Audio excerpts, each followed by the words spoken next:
let's see which one works. And it starts with the knowledge, but that process has to start, like you said, with questions. When clients, when people want to like just be an order taker, if clients want me to be an order taker, it's like, oh, I want to paint this room. Give me a price to paint the room.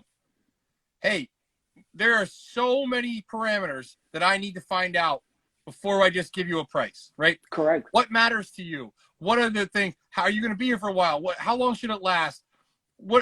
There are so many things. And if I found that if clients don't want to answer those questions and don't want to go deep, they're not my client.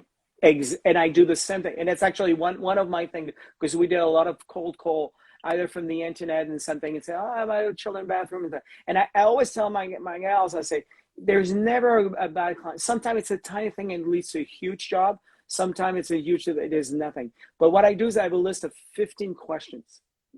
And it's, do you have a designer? Do you have blueprints? Do you have elevation? Do you have clips of things that what you want? Do you have reference material? Is the room, do you know the size of the room? Do you what's the light? If they cannot see through 2 questions, all they was they're shopping which is going to be the cheapest price, and I ain't going to be the one, and I don't want to deal with them. But I'm always super polite, saying, oh, we're very busy. I think maybe we can recommend somebody. Maybe we're not doing something. They have to understand that, and I don't want to toot my own horn, but you come to the Porsche dealership, and you're asking, if you can get smaller tire, a different price, so it'll be cheaper. Like I said, what are you doing at the Porsche dealership?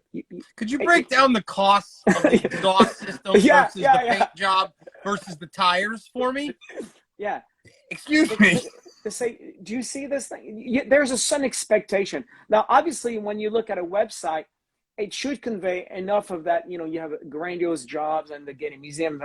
People should say, okay, well, this guy seems to be, on the higher scale. But a lot of people now with a phone, they just say decorative painter in New York, and there's 15 names. And one of the questions said, did you call anybody else? That's, I let him talk, and I say, have you spoken? I'll say, yeah, a couple of people. I'll say, okay, fine. But I never know. We start some jobs with some really big client, and it was like a shit job of sending things.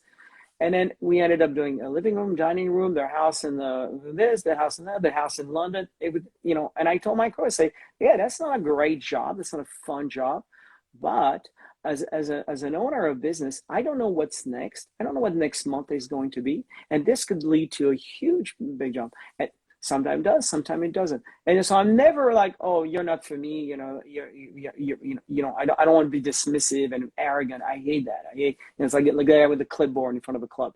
But at the same time, if you can't answer the 15 questions and it's boring to you, I had GC, I say, how big is this? Will anybody? He said, you guys, the guy told me, you have so many questions. I never had anybody ask me any questions. And I said, man, that's the way I work. I feel sorry that you never had anybody ask you any question. And he said, oh, man, you're so complicated. I said, no, I want to make the best job for you, man. And I want to know that, is there going to be 5 people cutting, cable in front of me when I paint, or will I have the room for myself? I don't think that's a irrelevant question. But if you can't see that. It's not just paint. Yeah. And if you think it's just paint, you are not for us.